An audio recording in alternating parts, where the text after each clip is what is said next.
My brother died from alcohol. The doctors said that if he wasn't drunk, he wouldn't have died. After his death, my family, they drank more than they used to. My dad went to pubs even more, then met a 15-year-old girl.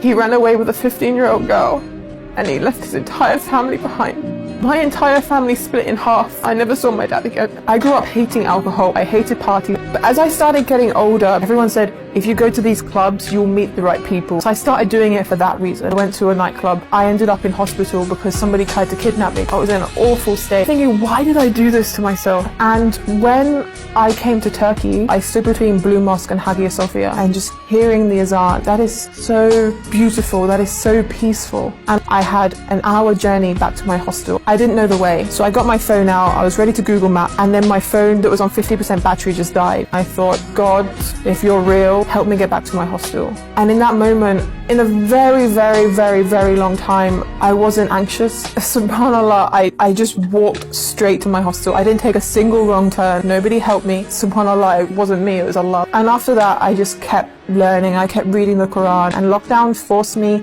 in my house. And I still wasn't planning on becoming Muslim. I actually started praying. And by doing that, my days were becoming so much more productive, because I would plan between Fajr and Zuhr.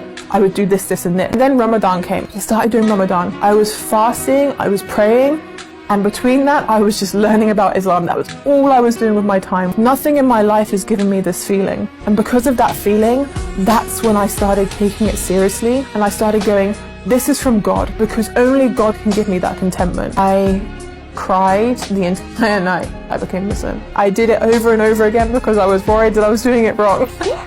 I'd take a breath and then I'd try again, then I'd start crying.